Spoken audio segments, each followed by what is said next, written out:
Q&A, karena setiap pertanyaan selalu ada jawaban.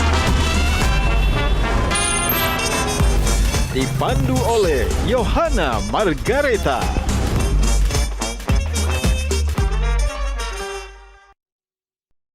Dipersembahkan oleh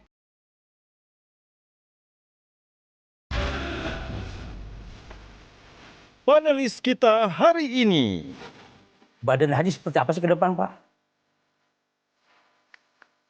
Carika itu kan lebih ke swastanisasi. Dia mengatur datanya tidak sesuai dengan data kloter kita. Bagaimana untuk proteksinya?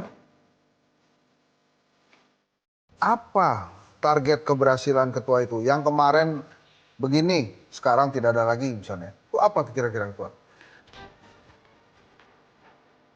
Setiap tahun ada perbaikan-perbaikan, baik dari sisi regulasi yang di kita, maupun juga mengadopsi nanti apa kalau regulasi yang terbaru dari Saudi ini kita harus, bukan adopsi, jadi apa harus betul-betul diadaptasikan, termasuk fungsi diplomasi tadi yang harus diperkuat.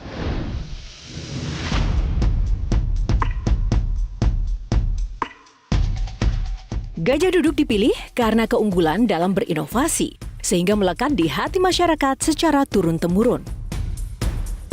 Perkembangan sarung sedemikian pesatnya, hingga sekarang tidak hanya digunakan pria sebagai outfitnya, tapi juga wanita di segala suasana. Sarung Gajah Duduk menawarkan kenyamanan yang sesungguhnya. Gajah Duduk hadir di setiap momen terbaik Anda. Sesuai dengan tagline kita, sarung Gajah Duduk adalah legenda Nusantara. Sarung adalah budaya kita, sarung adalah Indonesia.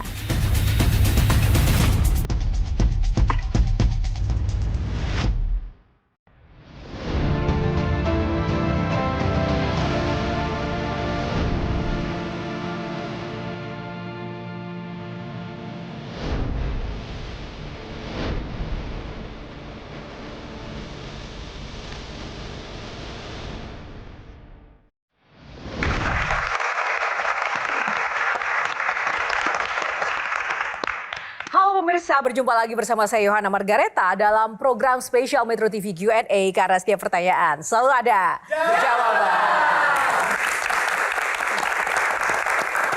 Terima kasih kepada pemirsa yang sudah setia menonton Q&A, dan juga terima kasih untuk penonton dan rekan-rekan mahasiswa yang sudah hadir di sini. Terima kasih teman-teman.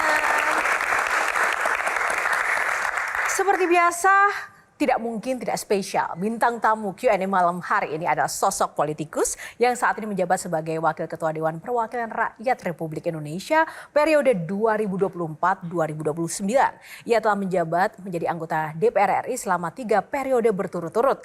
Dan tak hanya itu saja, sosoknya juga tengah disibukkan menjadi Ketua Pengawas Haji DPR RI 2025. Siapakah dia? Inilah bintang tamu kita, Haji Jujun Ahmad Syamsurijal. Tepuk tangan buat Pak Jujun. Apa kabar Bapak? Alhamdulillah baik. Bapak menjadi Ketua Pengawas Haji 2025, 2025. Pak. Ya. Nah, itu gimana Pak persiapannya atau suasana kebatinan ketika didapuk menjadi Ketua Pengawas? Ya, di pimpinan DPR itu kan sudah ada kornya ya. Jadi satu pimpinan ketua DPR, kemudian ada kor Polhukam, ada kor KEU, ada kor Inbang. Kebetulan saya di kor Kesra membawai Komisi 8, 9, 10. Ya ini tugas harus kita jalankan. Dan memang tanggung jawabnya cukup luar biasa, apalagi pasca kemarin pelaksanaan haji mendapatkan evaluasi di mekanisme pansus di DPR. Nah, ini dia yang menarik Pak. Evaluasi Haji 2024 nih seperti apa sih Pak? Kita semua memahami dan mengikuti perjalanannya ketika 2024 itu bagaimana carut-marutnya dan semua pelaksanaan sampai dari keberangkatan yang terjadi marginalisasi, yang punya hak berangkat malah tidak berangkat, ada yang berangkat T-0 bahkan belum daftar berangkat. Ini kan kemarin dapat evaluasi di Pansus dan itu sudah jauh daripada hasil keputusan Panja yang setiap year on year ini dalam pengambilan keputusan apapun yang dilaksanakan oleh pemerintah ini harus sama-sama menjalankan tugas yang sudah diambil keputusan bersama-sama dengan DPR. Sekarang PPHIA ini, Panitia Penyelenggara Ibadah Haji 2025 harus mengacu. Jangan sampai ada kelemahan yang terjadi di tahun 2024 ini malah terulang. Dan kita melihat proses semua poin-poin yang kemarin dievaluasi di Pansus itu sudah betul-betul dari proses persiapan panja BPIH, besaran biaya ongkos perjalanan haji, kita itu lihat komponennya, kemudian juga kita lihat semua tahapannya, kita lihat personilnya seperti apa, sudah dilakukan pembicaraan, bahkan pengambilan keputusan itu Pak Menteri Agama sekarang punya inisiatif karena menyesuaikan dengan regulasi yang ada di pemerintah Saudi. Ya, kadang-kadang hasil pansus kemarin kita ingin melakukan perbaikan itu sisinya seperti yang di planning itu A misalkan ya. Tapi tiba-tiba ada policy baru dari Kemen Haji Saudi yang pasti itu adalah arahan dari government-nya di sana sehingga pada pelaksanaan haji 2020 ini nggak bisa terlaksana. Ya. Contoh misalkan kemarin kita ada temuan tentang over capacity-nya di Mina. Ya, over capacity di Mina itu kita harus mengambil langkah bagaimana bisa betul-betul dimitigasi. Berapa jumlah jemaah kita yang akan tinggal di tenda, berapa yang akan melakukan tanazul. Nah ini karena polisi yang terbaru, si pemerintah Saudi ini memerintahkan kepada Kidanah. Kidanah ini kan pemilik wilayah yang di Arafah, Musdalifah, Mina ya. Dengan syarikah ditentukan sekian, kamu harus isi sekian. Nah kita nggak bisa karena itu otoritas di sana, di mereka. Nah, segala tantangan dan informasi kesiapan itu di 2025 ini persiapannya sudah setransparan apa Pak? Di awal masuk pada bulan Syawal kemarin, kita bertanya kepada panitia haji, terutama di bawah kendalinya Dirjen Penyelenggara Haji Umroh. Berangkat ke sana, pingin ketemu mana syarikah yang ditunjuk ini. Karena dengan kebijakan Pak Menteri Agama bersama-sama Kementerian Haji di sana, syarikah tidak monopoli tunggal satu. Sekarang memilih 8 syarikah. Kita kontrol dan pertemukan di sana. Apakah kalian sudah siap? Saya pegang komitmen itu. Kita karena posisinya pengawas harus tanya. Jangan hanya mendengar dari laporan dari Kementerian Agama saja. Kita tanya satu persatu syarikahnya, kalian sudah siap memberikan khidmah kepada haji kita ini? Mereka menjawab, ya mereka kita siap dengan pelayanan tertinggi, khidmatul ali istilahnya kata mereka itu. Tapi saya bilang bahwa apa yang kalian bicarakan sekarang harus sesuai dengan pelaksanaan ke depan. Dan day to day sekarang kita periksa udah banyak ya celah-celah yang inkonsisten dari apa yang mereka sampaikan di awal. Oke, salah satu celah yang inkonsisten apa Pak? Penanganan mereka pelayanan terbaik sekarang contoh aja. Dengan pengetatan masuk ke Masjidil Haram seharusnya mereka antisipasi yang namanya ID nusuk ini sebelum jemaah masuk ke Mekah harusnya sudah dikirim ke Indonesia. Waktu itu komitmennya sebelum jemaah haji berangkat ke Mekah, nusuk ini sudah ada. Dibagi di embarkasi kita. Ternyata sekarang sudah di Madinah, sudah masuk ke Mekah aja. Ada yang 2-3 hari belum bisa masuk ke Masjidil Haram karena belum punya ID nusuk ini. Nah, prioritas pengawasan terberat itu dalam hal apa Pak? Buat Bapak? Akomodasi. Akomodasi. Ya, masih menjadi masalah ya Pak? Problem banyak. Kadang-kadang ya kita itu dengan sekarang multi syarikah.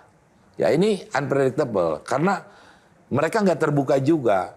Kenapa bisa terjadi sekarang yang lagi viral ini, ada bertebaran satu kloter bisa ditangani oleh 4 syarikah. 4 syarikah automatically ini hotelnya berbeda. Bahkan sektornya, kan mereka satu sektor di Jarwal, satu sektor ada yang di Sisa, satu sektor di Mispalah, ada satu sektor di mana. Nah ada yang misalkan 390 di sektor 7. Yang tersisa ada yang 30 di sektor 9, ada yang di sektor 3.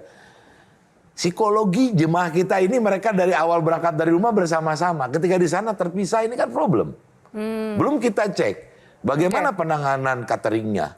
Ya, hasil dari MOU mereka ini antara panitia kita ya Kementerian Agama dengan Dirjen PHU-nya dengan si syarikah-syarikah ini. Apa betul sesuai dengan yang dipaparkan ke kita, bahkan sampelnya kita itu terima dan lihat di sana. Ini untuk makan sarapan pagi, makan siang, makan malam. Karena kita nggak mau evaluasi tadi, 2024, ada makanan yang sudah tidak layak. Oke. Bahkan nggak cocok dengan ini bukan seleranya orang Indonesia. Oke. Kami itu jauh-jauh hari setiap tahun panja Komisi 8 itu bahwa makanan itu harus sesuai dengan cita rasanya. Apalagi di kita, ada yang orang Sumatera beda rasanya dengan orang Jawa. Bahkan di Jawa sendiri beda. Orang Jawa Barat dengan Jawa Tengah, Jawa Timur rasanya beda. Nah ini penanganan ini kan dibahas sedetail itu di DPR. Dan komitmen dari Kementerian Agama akan melaksanakan apa yang diamanatkan oleh panja itu. Tepuk tangan dulu. Tugasnya nggak mudah ya Pak ya? Tidak mudah. Semangat ya Pak ya? Ya, tetap semangat. Tetap semangat. Biar lebih semangat lagi Pak, ini juga banyak yang semangat ingin bertanya-tanya lebih dalam lagi soal kesiapan ini Haji 2025. Langsung saja ya Pak. Saya undang teman-teman saya yang luar biasa sudah standby di sini. Kita undang ada Ade Marpudin, ada pengamat haji dan dosen UIN. Tepuk tangan, kita sambut Pak Ade. Apa kabar Pak? Silakan. Ada Ustaz Erik Yusuf, Ustaz. Terima kasih Ustaz. One and only, Bang Henry Satrio. Yeah. Tepuk tangan lebih meriah lagi dong. Nah, Bajunya hijau ya? Oh iya. ada komentar dulu Pak dengan sosok-sosok yang nanti akan bertanya ke Bapak. Ini agak ngeri-ngeri juga ini yang Ngeri ya, Pak, ya? ini. Aduh, kalau kita sosok beliau lebih paham lagi haji. Nanti Kang Ade ini pasti akan ngejar gimana pansus kemarin. Sama nanyanya kayak gitu kan. Nah, Kalau Ustadz kira-kira sudah ada prediksi nggak akan ditanya? beliau lebih berpengalaman. Setiap tahun pergi haji tahu bagaimana kekurangan kelemahan haji. Kalau yang ini yang satu, waduh ngeri-ngeri. Dari sisi politisnya nanti kita lihat. Oke. Wah, sengeri apa sih ini 3 panelis kita yang akan mengulik-ngulik sosok bintang tamu. Kita jeda dulu. Q&A akan kembali. Tetaplah bersama kami.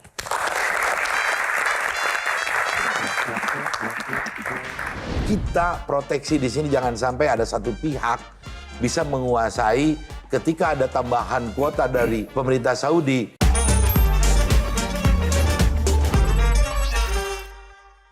Dipersembahkan oleh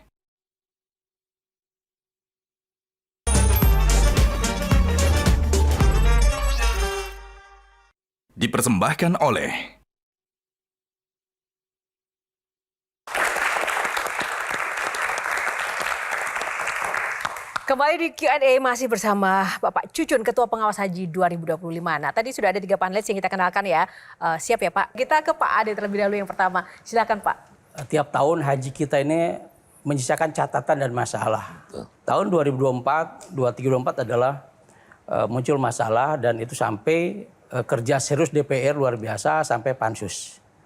Nah di pansus itu salah satunya adalah buahnya adalah lahirlah badan haji. Badan haji seperti apa sih ke depan Pak? Jangan sampai memindahkan dari Kementerian Agama justru masalahnya lebih numpuk di situ lagi. Betul. Kita sekarang kan sudah terima kepres. Sebetulnya ingin bagaimana adanya badan ini setelah lahirnya undang-undang revisi nanti. Undang-undang revisi dari Undang-Undang 8 2019. Tapi kepres sudah duluan. Dan dalam momentum sudah tahapan haji mulai. Akhirnya kita lihat di kepresnya masih tetap badan haji ini bersama-sama dengan kementerian yang mengurusi agama. Ada satu pasal itu di klausul awalnya dan sekarang BPH ini kelihatan istilahnya magang lah ya. Lagi magang. Walaupun salah satu dari BPH bilang sekaligus mengawasi, tugas pengawasan di kami bukan di badan. Kita simultan sambil persiapan haji DPR melakukan pembuatan drafting untuk revisi undang-undang haji ini. Karena nanti kalau sudah dikelola badan, kita mau lihat apakah masih tetap G2G atau B2B dengan melihat perkembangan bagaimana kerajaan Saudi sendiri sekarang mau betul-betul membuka haji ini. Ke depan mungkin seperti orang Inggris pergi haji, orang Amerika pergi haji. Bahkan yang pergi haji dari Amerika itu orang-orang kita, orang Indonesia. Mereka sudah mandiri, tidak melalui government lagi, tidak melalui pemerintah lagi. Nah kita harus menyiapkan antisipasi ini dalam revisi undang-undang ini. Termasuk problem kemarin. Kita proteksi di sini jangan sampai ada satu pihak bisa menguasai ketika ada tambahan kuota dari pemerintah Saudi. Satu pihak bisa mengelola itu. Kita akan protek dalam undang-undang. Siapa yang berwenang ini?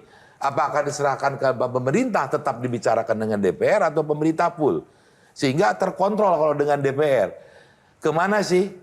Kemarin kan sesuai kalau dengan undang-undang Haji 8 2019 itu hanya berapa persen ke haji khusus. Tapi yang terjadi kan kemarin melebihi 8% itu. Akhirnya terjadi pansus. Nah makanya revisi Undang-Undang 8 2019 ini sangat penting.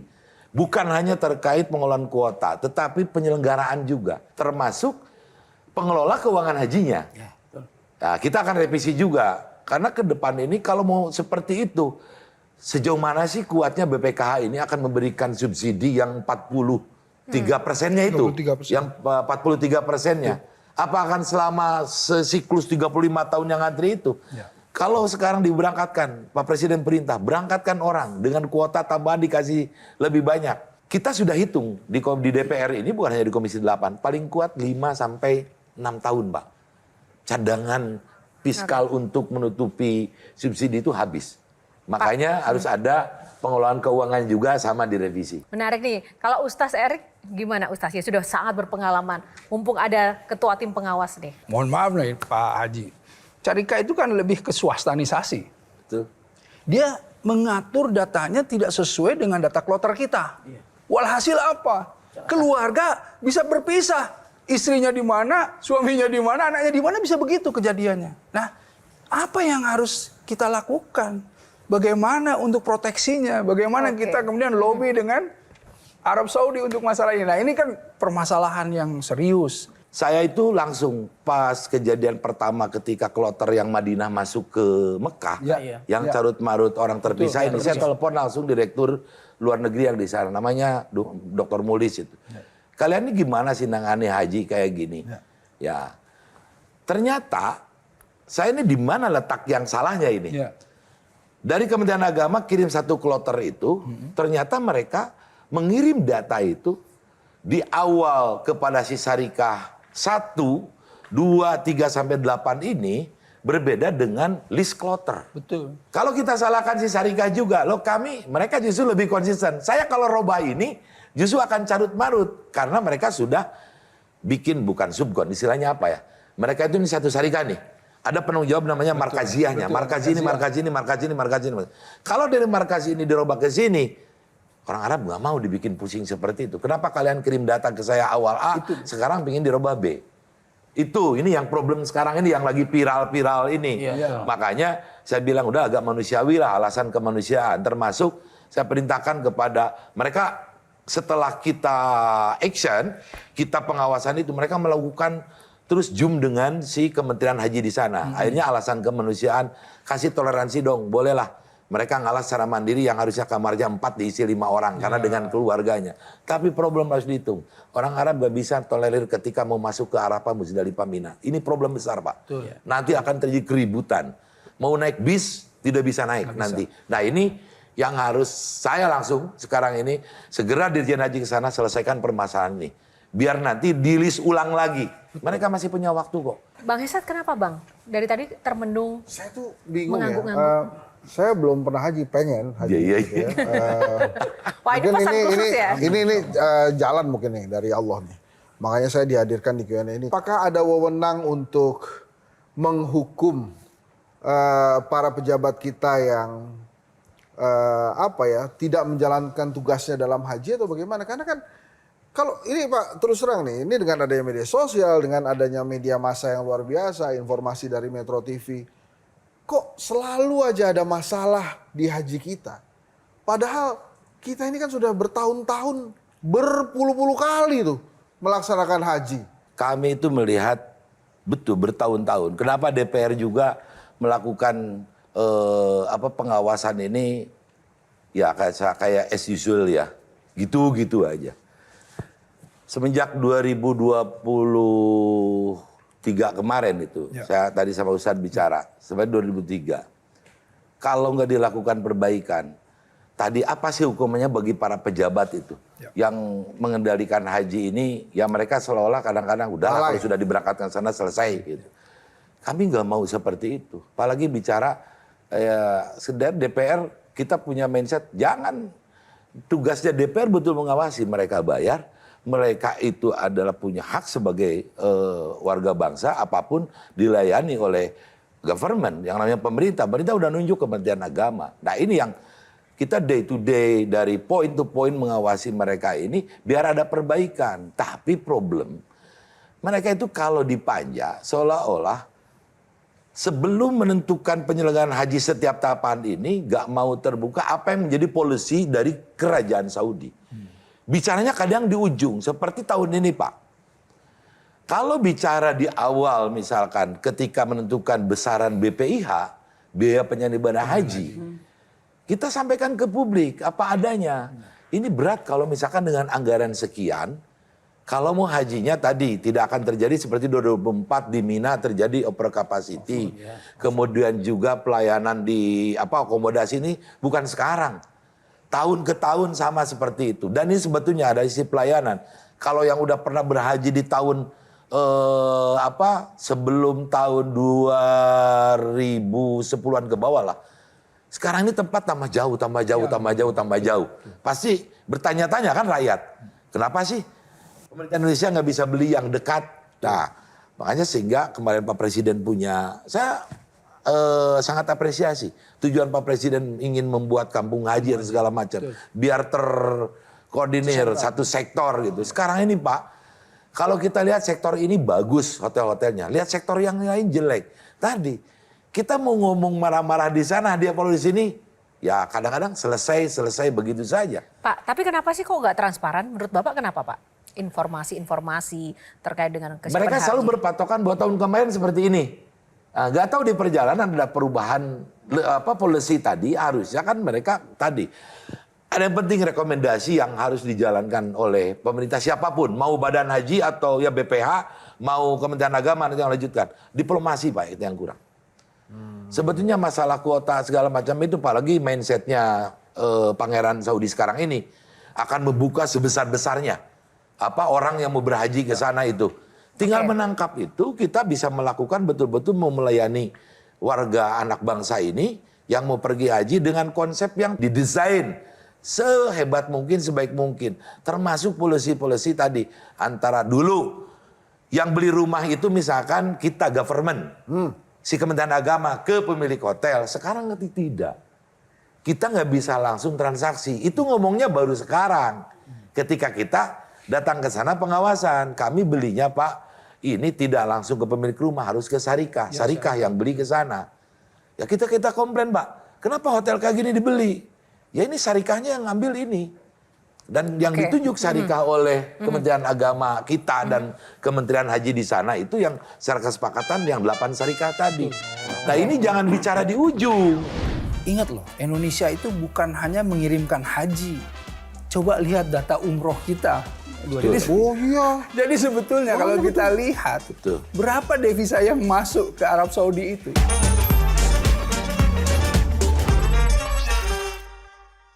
Dipersembahkan oleh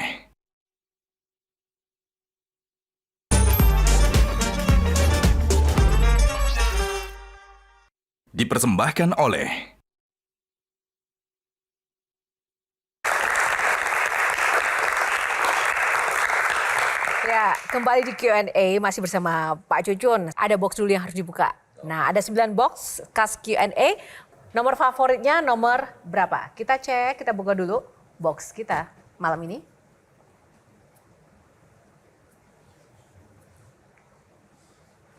Oke. Nomor berapa? 2. Nomor 2, oke. Tepuk tangan dulu biar semangat. Pertanyaannya Pak, menjadi tim pengawas pernah ada rasa was-was juga kah Pak selama memantau proses haji selama ini? Pasti ada Pak. Yang paling bikin was-was? Yang bikin was-was begini, sama saja bukan, kita itu walaupun pengawas, ada kekhawatiran ya pelaksanaan haji ini karena berhadapan orang ya. Ngurus orang yang bukan sedikit, orang yang banyak, kemudian juga ya ingin dari tahun ke tahun itu satu meminimalisir, misalkan sekarang korban wafatnya lebih sedikit sehingga dari awal bukan hanya kita penyelenggaraan, tolong yang resiko tinggi ini betul-betul lakukan screening.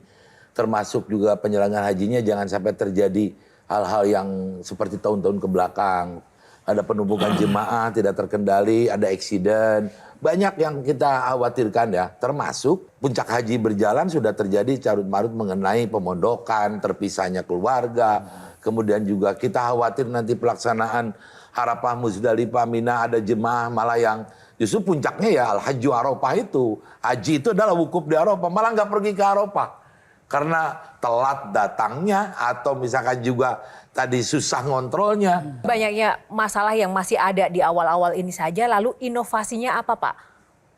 Ya tadi inovasi yang dilakukan oleh tim WAS ini bukan hanya mengenai pengawasan dari apa yang tadi saya katakan, pengawasan as usual itu hanya mengawasi misalkan di pemondokan, mengawasi di Arafah, Muzdalifah, Mina, tapi bagaimana kita mengetahui minta keterbukaan dari Kementerian Agama yang diamanatkan oleh negara, bagaimana MOU kalian ini sehingga kok ini bisa terjadi kayak demikian. Termasuk sekarang ini kemarin saya kumpulkan semua tim pengawas, 24 jam terima komplain daripada konstituennya masing-masing dan langsung telepon direkturnya, saat itu juga harus diselesaikan.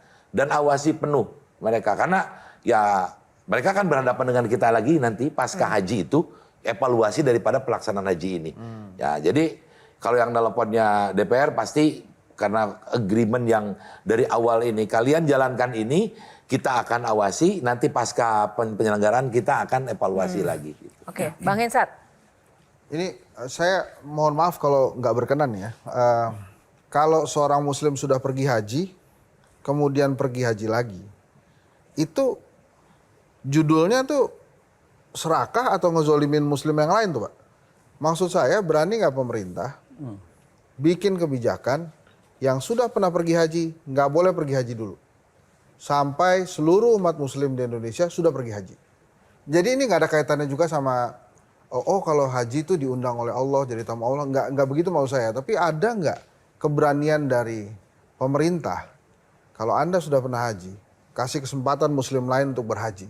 Jangan Anda mulu haji, Anda kan udah pernah haji. Artinya rekomendasi dari DPR ke pemerintah ya? Iya, jadi ada usaha dari pemerintah untuk membatasi itu secara otomatis sistemnya. Jangan masuk surga sendiri dong, yang lain belum. Gitu mau saya. Berani nggak pemerintah begitu? Dan coba gimana Pak Ketua Dewan Pengawas? Ya, sebetulnya kalau DPR kita kan mendengar bagaimana aspirasi Om Hensat. Kita tanya juga nanti kebanyakan misalkan para KBIH yang mereka biasa merekrut para calon jemaah ini. Kalau mereka misalkan kebanyakannya setuju dengan ide Om Hensat, ya kita jadikan satu bahan di rapat-rapat DPR menjadi sebuah kesimpulan. Itu sudah diatur Pak Cucun. Ya. Jadi 10 tahun durasinya. Jadi setiap orang yang sudah berangkat 10 tahun kemudian tidak boleh mendaftar. Prakteknya tapi tidak demikian. Enggak. Itu kan langsung terkunci. Di sistemnya terkunci. Kalau Furoda? Nah, itu Furoda kan di luar kita. Jamalah di luar. Pemerintah nggak ngurus Furoda. Udah itu ada. betul tadi Kang Ade. Sekarang ini udah terkunci Pak. Kalau misalkan sekarang 10 tahun, nanti dia bisa daftar lagi 10 tahun ke depan. Gitu. Itu sudah ada karena mengadopsi di Arab Saudi juga sama.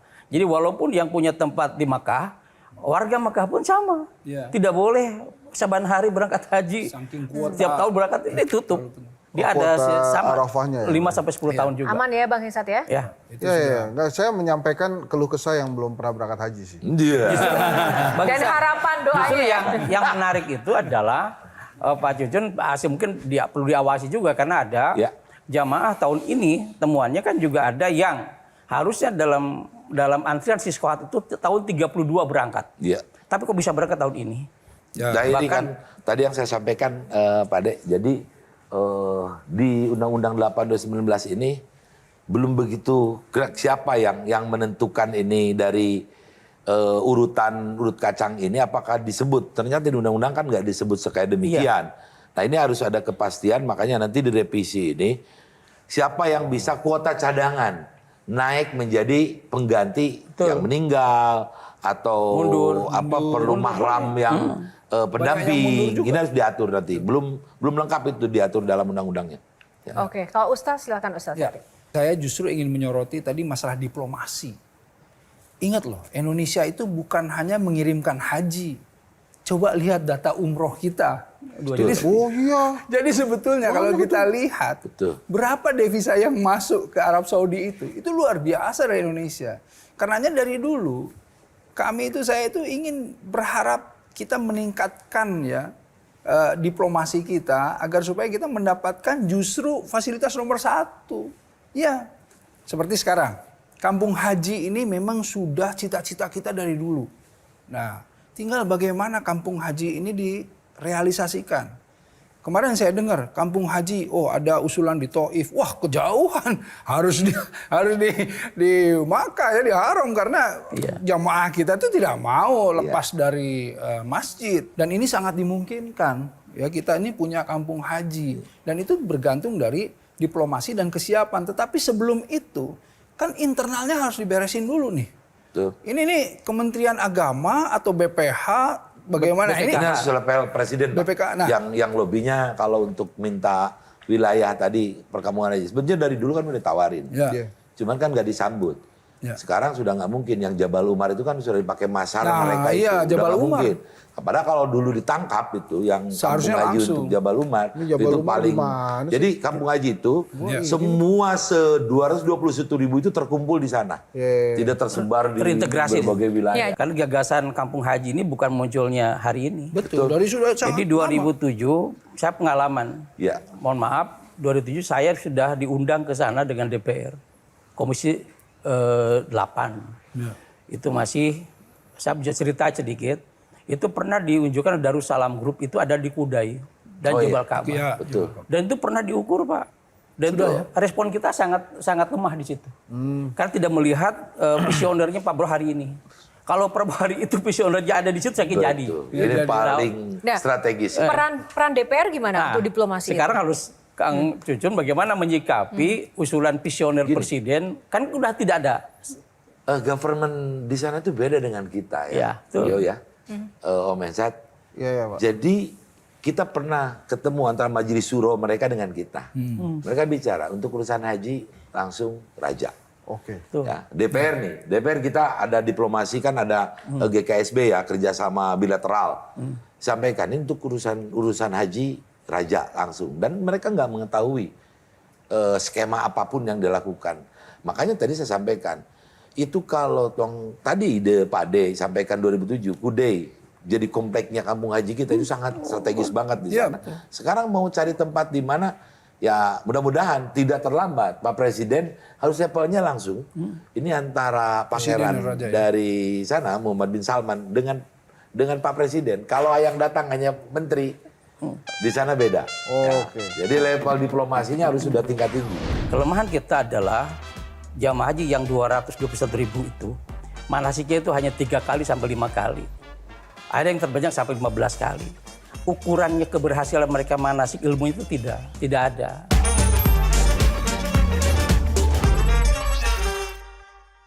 Dipersembahkan oleh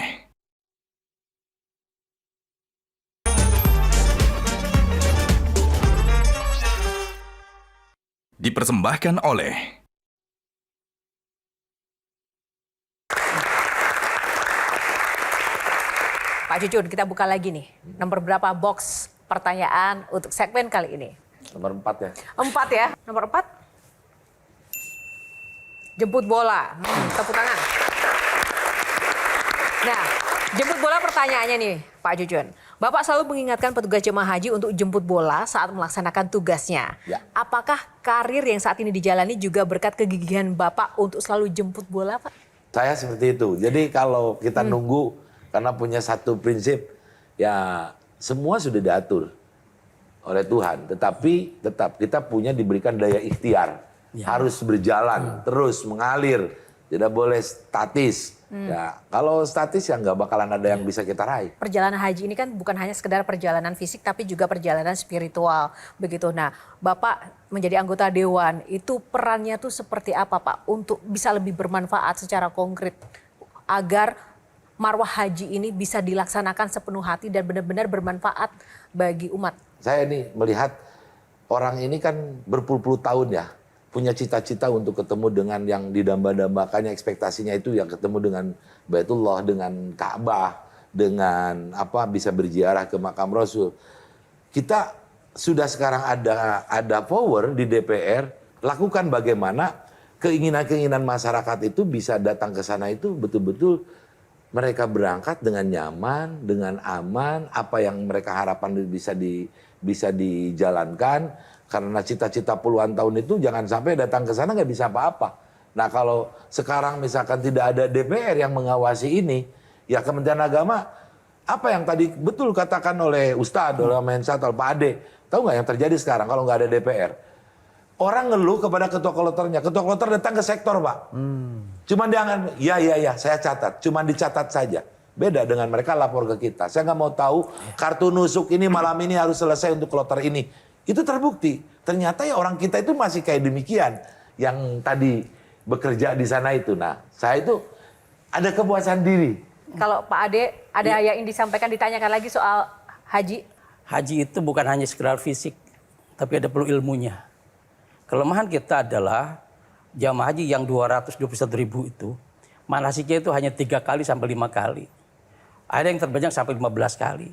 Ukurannya keberhasilan mereka manasik ilmu itu tidak ada, karena belum ada parameternya. Nah kita ingin memberangkatkan orang ke sana yang paham tentang ilmu haji.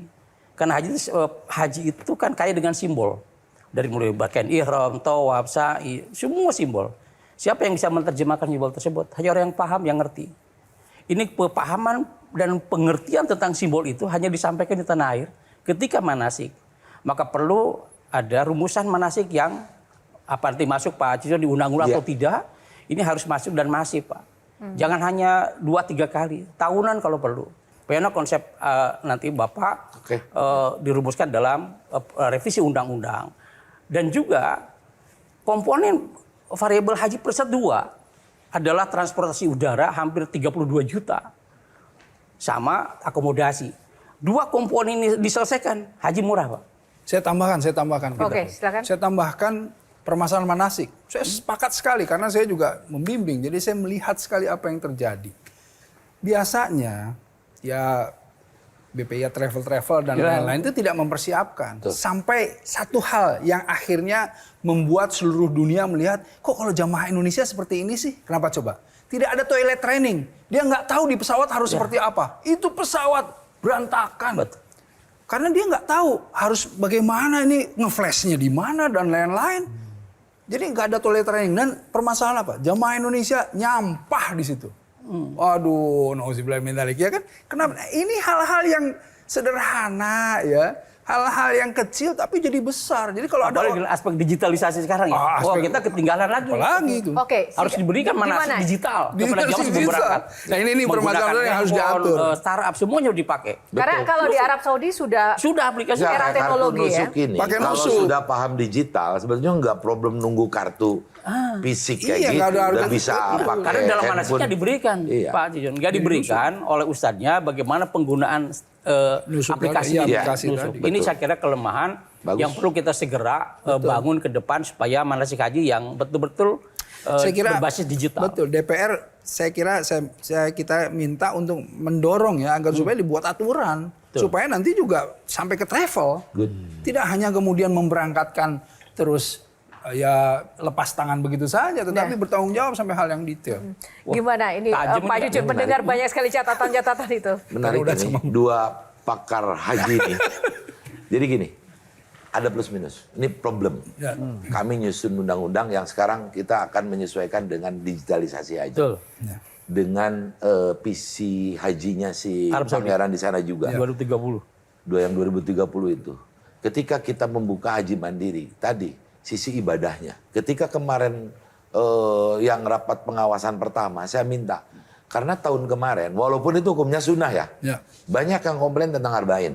Yang di Madinah. Padahal itu hak jemaah. Nah tugas DPR di sini Pak pengawasan. Loh kamu ini 9 hari di Madinah, kenapa dibikin 8 hari? Pak karena ini. Tidak mau. Karena ada yang punya berkeyakinan secara keabsahan mereka. Ini sunatnya tetap walaupun sunat ini adalah ada padilah yang harus saya kejar. Komplain kan mereka. Saya bayar kok. Gitu kan. Nah kita harus sampaikan dan kita tekan. Anda jangan kurang dari jumlah 40 kali sholat wajib yang di sini. Termasuk tadi betul. Penataan bagaimana memberangkatkan PPIH. Petugas pembimbing ibadah haji yang di kloter tersebut. kadang prosesnya nggak transparan sama kita juga. Betul. Mereka ngangkat orang, padahal kalau transparan kita, Pak Hensat saya berangkatkan sebagai pembimbing haji nanti di sana. Siap. Amin. Amin. Karena dia transparan. Sekarang, Mas. Tepuk tangan buat Pak Hensat dong. Biar Semangat nih. naik haji. DPR nggak pernah dilibatkan. Oke. Tadi yang makanya kita menekankan, tolong yang berangkatan ini siapa? Siapapun petugas yang nasional yang kan satu pembimbing haji, satu ketua kloter, satu dokter, 2 perawat, sekarang 1 perawat nih. Ditambah yang dari daerah itu, semua TPHD-nya. harus tadi by konsep. Betul. Hasil daripada misalkan keputusan apa undang-undang yang memahami dan dia harus bertanggung jawab terhadap Ya, karena jemaah ini. dia Amirul Hajj itu di daerahnya. Tadi ya silakan daerah ini misalkan bertanggung jawab tentang tadi pemahaman bagaimana di asrama, di embarkasi, pemahaman di pesawat. Yang bertugas nanti penyelenggara ibadah haji adalah kepala rombongannya dengan petugas pengibadah hajinya. Apa target keberhasilan ketua itu? Yang kemarin begini, sekarang tidak ada lagi misalnya. Yang kemarin salahnya begini, yang sekarang udah benar. Ini itu apa tuh kira-kira ketua? Saya itu berupaya untuk menyelesaikan tadi kelemahan yang evaluasi 2024 ini tidak terjadi 2025. Tapi Penginapan, problemnya ini. Tadi dari awal yang saya sampaikan, polisi perubahan yang di pemerintah Saudi ini gak disampaikan ke kita dari sejak awal. Termasuk misalkan tadi, kok sekarang ini tidak bisa kita agreement langsung antara Kementerian Agama si Dirjen Haji ini dengan pihak penginapan. Kalau agreement langsung yang ngatur kan mereka. Ini yang ngatur syarikah sekarang. Taunya dibuntut. Nah, taunya di ujung kita. Sudah mereka bikin agreement kontrak dengan syarikah itu. Nah, saya tadi sama sepakat. Pingin yang kelemahan kemarin ini tidak terjadi. Ada sih sekarang.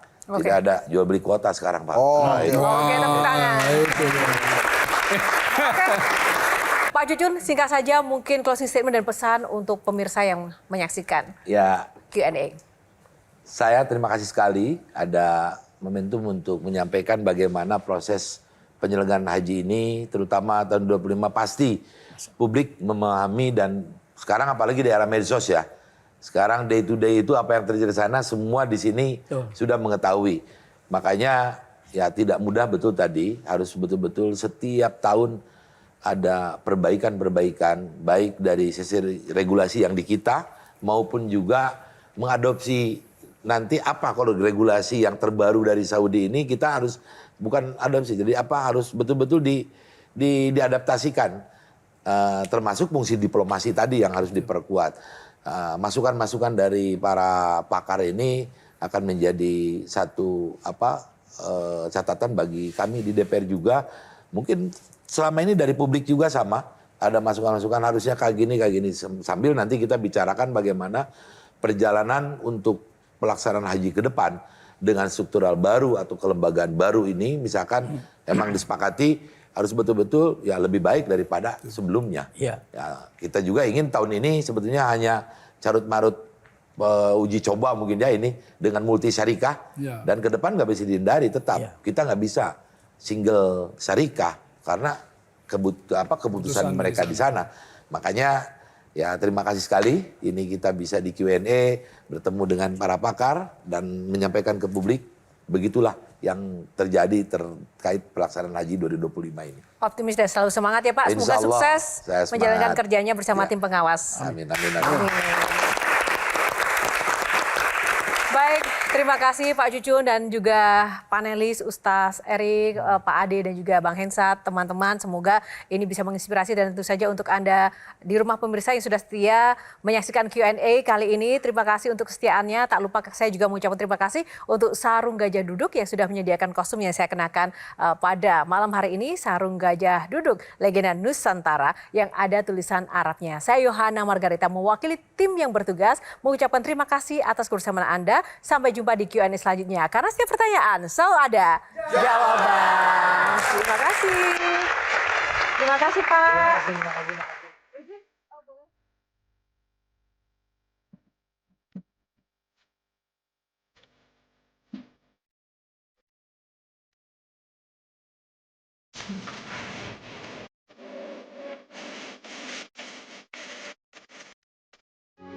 Metro TV.